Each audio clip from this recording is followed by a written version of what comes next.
습니다. 이번에는 세 번째 주제로 제4차 산업혁명의 영향력에 대해서 살펴보겠습니다. 지금 우리는 제4차 산업혁명 시대의 초입을 살아가고 있습니다. 새로운 산업혁명이 일어나는 시대가 늘 그래 왔듯이 제4차 산업혁명 시대도 우리에게 기회를 가져다 줄 수도 있지만 위기를 가져다 줄 수도 있습니다. 새로운 기회와 위기가 공존하는 시대가 지금 우리가 살아가고 있는 시대입니다.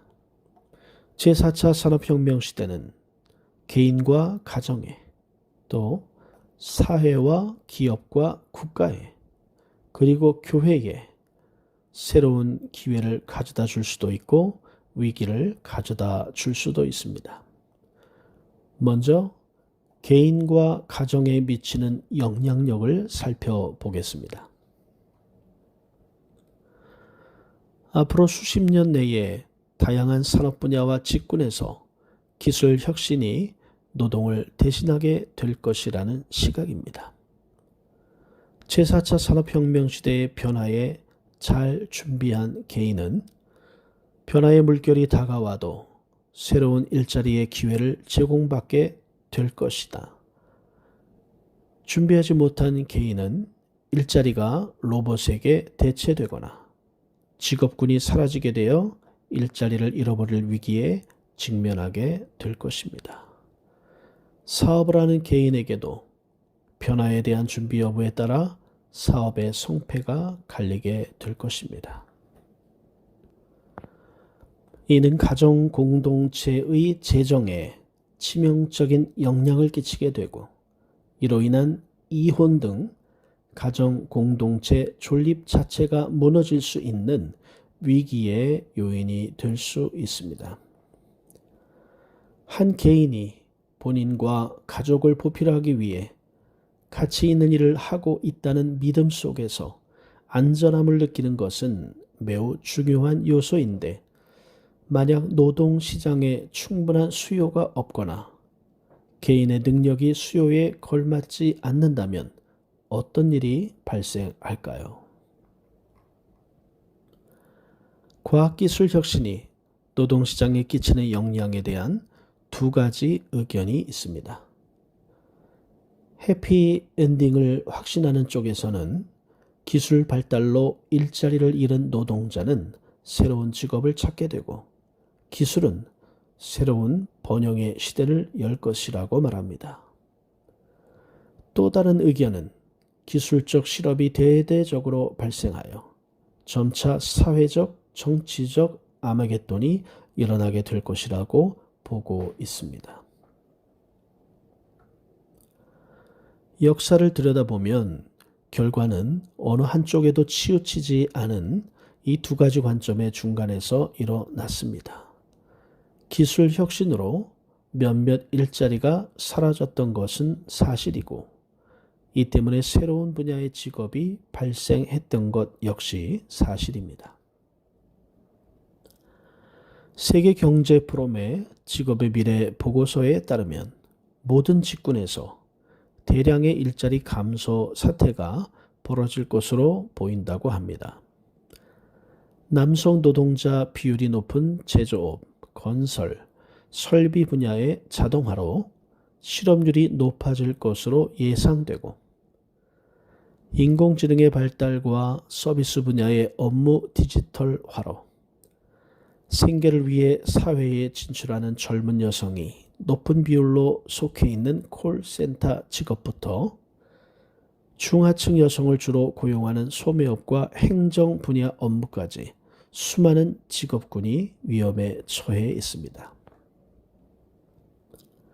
실직은 많은 상황에서 부정적 효과가 크지만 여성이 노동시장에 진입할 수 있었던 다양한 직업군에서 대량의 실직 사태가 벌어질 때 누적되는 효과는 사회적으로 큰 문제를 야기합니다.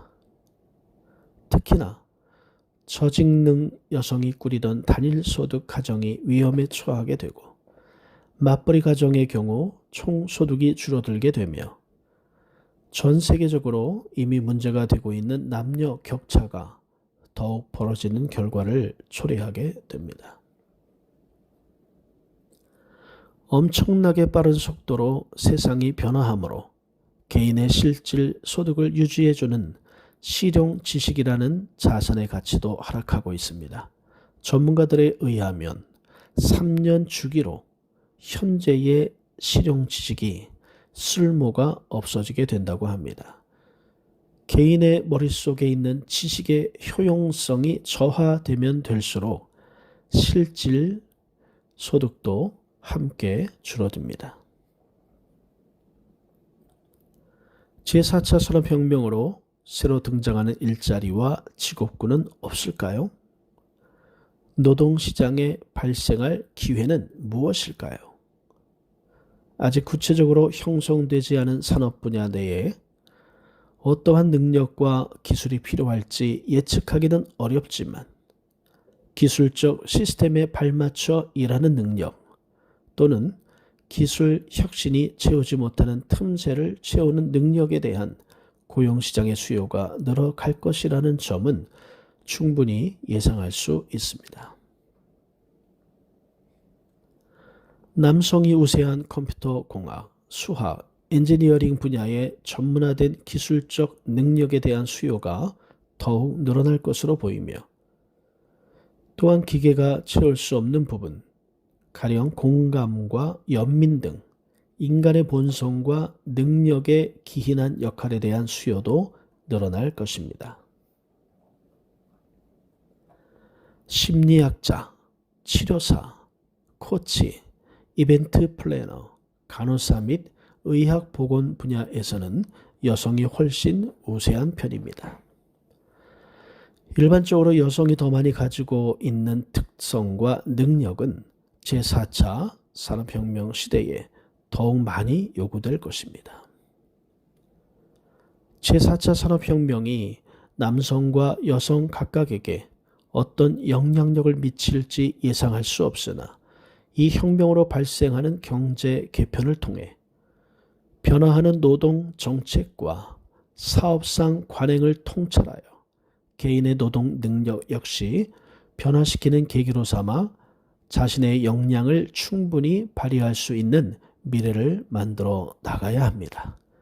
위기가 아닌 기회가 되도록 대처해야 하는 것입니다. 이렇듯 제4차 산업혁명 시대에 대한 적극적인 준비 여부는 개인과 가정에 새로운 도약의 기회라는 긍정적인 요소로 다가올 수도 있지만 좌절, 절망, 재정 파탄, 가정 해체의 위기라는 부정적인 요소로 다가올 수도 있는 것입니다. 제4차 산업혁명은 사회와 기업 그리고 국가에도 영향력을 끼치게 됩니다. 미래학자이며 목사이신 최윤식 박사는 그에 져서 2020-2040 한국교회 미래지도 두 번째 책에서 세계 경제는 저성장 시대에서 벗어나지 못하고 있으며 고령화 사회로 인한 경제적 문제에 처해 있으며 전 세계 생산성의 부진으로 제4차 산업혁명을 통해 생산성의 변화가 없다면 경제 성장과 생활 수준이 하락할 것이라고 예측하고 있습니다. 또한 과학기술이 일자리에 영향을 미쳐 노동력의 위기를 가져올 것을 말하고 있습니다.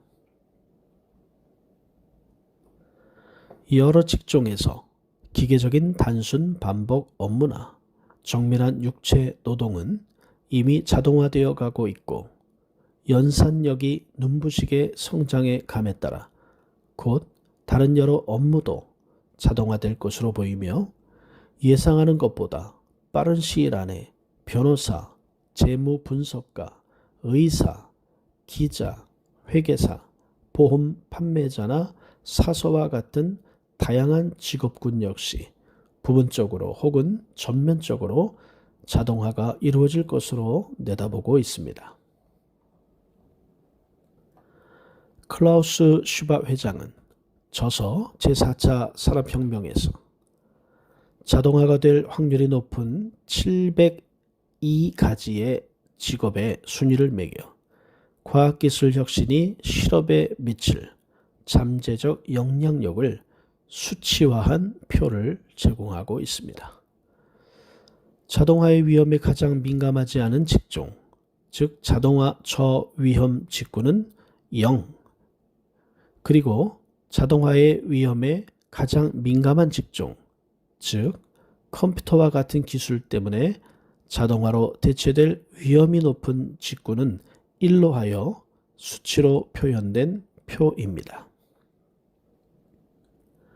이 표는 과거의 산업혁명에 비해 훨씬 넓은 범위의 일자리 붕괴 현상이 일어나고 더욱 빠른 속도로 노동시장이 변화하고 있음을 의미하고 있습니다. 노동시장 내 양극화 현상은 심화되어 고소득 전문직과 창의성을 요하는 직군과 저소득 노무직에서는 고용이 늘어날 전망이지만 중간 소득층의 단순 반복 업무 일자리는 크게 줄어들 것으로 보입니다. 영상을 멈추고 표를 참조해 주시기 바랍니다. 제4차 산업혁명은 개발도상국에도 영향을 미치게 될 것입니다. 전 세계적으로 지금까지 좁혀졌던 국가 간 격차와 불평등이 제4차 산업혁명으로 인해 다시금 벌어지게 되든지 아니면 개발도상국이 제4차 산업혁명을 기회로 활용한다면 기술 혁신과 급진적 변화는 오히려 발전을 이끌고 격차를 좁히는 데 더욱 힘을 실어주게 될 것입니다. 제4차 산업혁명의 위험성은 바로 이 산업혁명이 국가적으로 혹은 국가 내에서 승자가 모든 것을 가지는 방식으로 부의 쏠림 현상이 전개되는 것입니다. 이렇게 되면 사회적 긴장감과 충돌은 고조되고 화합력은 줄어들며 정세가 불안해질 것입니다. 공공기관과 민간기관의 리더들이 국민의 삶이 향상되는데 신뢰할 만한 전략을 국민에게 약속해 주지 않는다면 사회불안, 대규모 이주, 그리고 폭력적 극단주의가 심화되어 국가의 발전을 저해하게 될 것입니다. 이렇듯 제4차 산업혁명은 사회와 기업과 국가에 큰 영향력을 끼치게 되어 흥망성쇠의 기회와 위기의 기로에 놓여지게 할 것입니다. 제4차 산업혁명은 교회에도 영향력을 끼칩니다. 교회 역시 제4차 산업혁명의 변화에 잘 준비하고 대처하면 큰 어려움 없이 유지해 나갈 뿐 아니라 성장과 부흥의 기회를 갖게 될 것이요. 준비하지 아니하면 어려움을 당하게 될 것입니다. 한 사람의 경제력은 크게 두 가지로 구성됩니다. 하나는 월급이나 자영업 순수익 같은 소득이고 다른 하나는 현재 소득의 일부나 미래 소득을 미리 당겨 빚을 마련해 투자한 자산입니다. 교인이 미래의 직장을 잃거나 운영하는 가게가 파산하면 빚을 내 투자한 자산도 위험에 빠집니다. 소득이 급감하고 빚 돌려 막기를 하다가 재정 파탄에 빠질 수도 있습니다. 직장이 흔들리면 교인의 미래 경제 능력도 불안해지거나 크게 흔들리게 됩니다. 현재 한국의 산업계와 일자리 문제는 위기에 직면해 있습니다. 한국 산업은 아래로는 중국에 쫓기고 위로는 미국, 유럽, 일본 등 선진국의 집중적인 견제를 받고 있습니다. 앞으로 기업이 구조 조정을 거세게 하고 주력 산업을 바꾸는 과정에서 고용의 불안정성이 더욱더 커지게 되면서 직업과 고용의 불안에 쫓기는 국민의 숫자가 늘어나게 됩니다. 산업과 경제 변화에 상대적으로 늦게 대응하는 사람과 기업이 나오면서 파산, 강제적 조기 은퇴, 직업 상실, 노사 관계의 갈등이 증가할 것이며 준비되지 않은 은퇴 후 50년이라는 새로운 미래 위험에 직면하게 될 것입니다. 여기에 본격적으로 한국 경제와 사회 구조에 영향을 주기 시작한 저출산 고령화의 부정적 여파들이 국가와 교회의 고통을 가중시킬 것입니다. 이런 문제를 해결하기 위한 대책을 시행하지 못하면 각각의 문제는 빠른 속도로 상호간에 영향을 주면서 악순환의 늪을 형성할 수 있습니다. 한 국가의 경제적 안정성과 잠재 성장력이 중산층의 일자리 안정성에 의존되어 있듯 교회 재정 능력도 교인들의 현재와 미래의 일자리 안정성에 절대적으로 의존되어 있습니다. 최근 코로나19로 인해 국민들의 직장과 사업체가 흔들리고 있고 붕괴하고 있습니다. 직장을 다니는 교인들과 자영업을 하는 교인들도 비슷한 위기 속에 노출되어 있습니다. 한국의 가계 부채 비율은 아시아에서 가장 높습니다. 미국을 비롯한 세계 언론이나 국제 기구들은 한국의 가계 부채를 한국 경제의 시한폭탄이라고 비유하고 있습니다. 중산층에서 탈락한 국민도 늘어나고 있고 저소득층도 늘어났습니다. 이들 중에 기독교인도 비슷한 비율로 있다고 추정해 볼 때 한국교회 교인들의 실질 소득은 거의 늘지 않았고 빚만 늘어난 상황이며 일자리는 현재와 미래가 모두 불투명하고 빠르게 올라가는 물가와 화폐 가치의 하락 등으로 실제적인 자산의 가치는 하락했습니다. 실상 교인들은 그 어느 때보다 가난하며 설상가상으로 교회에 대한 충성과 신뢰도 흔들리고 있습니다. 뿐만 아니라 한국 교회는 이미 대세적 성장이 멈추었습니다.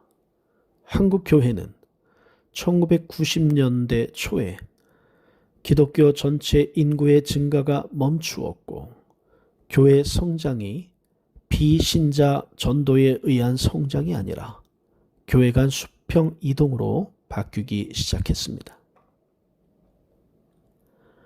청년대학부의 침체는 1990년대 초부터 시작되었으며 1990년대 후반에는 기독교인들의 전체 숫자가 줄기 시작했고 청년대학부는 침체를 넘어 전국적 단위에서 붕괴가 시작되었으며 교회학교의 침체가 시작되었습니다. 21세기에 들어서면서 상황은 더욱 심각해졌습니다. 상당수의 교회가 주일학교 문을 닫기 시작했습니다. 기독교인 전체의 숫자도 빠르게 줄기 시작했습니다. 현재 한국 교회는 영적 침체, 세속화, 재적 교인의 감소, 주일학교 붕괴, 시대 역행적 발상이나 도덕적 이미지 실추로 인해 전도문이 막히는 상황 등을 해결할 수 있는 방법을 찾지 못하고 있습니다. 여기에 주력인 40대, 50대 교인들도 거의 은퇴한 상황에 부딪히게 되고 2030년경이 되면 한국교회 교인들의 주력 세대가 60대, 70대가 되는 상황을 맞이하게 됩니다. 전체 교인의 60에서 70%가 55세 이상 은퇴자일 것으로 예측됩니다. 일명 고령화된 한국 교회가 되는 것입니다. 이런 상황, 이런 마음, 이런 미래로 얼마나 버틸 수 있겠습니까? 여기에 제4차 산업혁명의 쓰나미까지 몰려오고 있습니다. 준비하지 못한 교회는 큰 어려움을 맞이하게 될 것입니다. 교회의 구성원은 성도 개인과 성도의 가정입니다. 이제 제4차 산업혁명 시대에 대한 준비 여부는 건강하고 행복한 성도와 가정 유지의 주요 요건이 되고 있습니다. 성도와 가정이 행복할 때 교회 또한 행복한 교회가 되어집니다. 제4차 산업혁명이 교회를 쇠퇴시키는 것이 아니라 교회가 세상을 향해 더 영향력을 끼치며 땅끝까지 복음을 증거하는 사명을 더욱 능력 있게 감당해 나가는 통로와 기회가 될 수 있도록 준비해야 하는 것입니다. 제4차 산업혁명 시대에 있어서 중요한 문제는 더욱 긍정적인 결과를 이끌어내고 변화로 인해 곤란에 빠진 성도들을 돕기 위해서 교회가 어떻게 해야 하는가입니다. 정부가 국민을 제4차 산업혁명에 대해 준비시키는 것만을 수동적으로 기다리지 말고 교회는 적극적이고 능동적으로 자신의 성도와 성도의 가정을 구비시켜 가야 합니다. 구직 및 직업훈련센터를 마련해 구직에 대한 정보를 제공할 뿐 아니라 필요한 직업적 기술과 능력을 습득할 수 있도록 정부와 관공서, 사회복지센터 및 지역사회의 시스템과 연결하여 정보를 제공해주고 필요에 따라서는 직접 배움과 훈련을 위한 프로그램을 마련해야 합니다. 구직 연령에 해당하지 않는 교회학교 학생들을 위해서는 제4차 산업혁명 시대가 필요로 하는 역량을 갖춘 인재로 성장하도록 필요한 교육과 활동 시스템을 마련해야 합니다. 은퇴한 장년 및 고령자들을 위한 프로젝트 또한 필요합니다. 교회는 성도와 성도의 가정이 건강하고 행복한 개인과 가정을 이루는 데에 필요 부분의 하나인 경제적, 재정적인 측면에서 세움을 받도록 돕는 역할을 해야 합니다. 이것이 제4차 산업혁명 시대에 교회가 살아남는 길입니다. 변화하는 새로운 시대 환경에 적응하는 데 필요한 프로젝트를 만들고 운영해야 합니다. 민첩한 대응과 준비는 교회에 새로운 성장과 부흥의 기회를 가져다 줄 것입니다.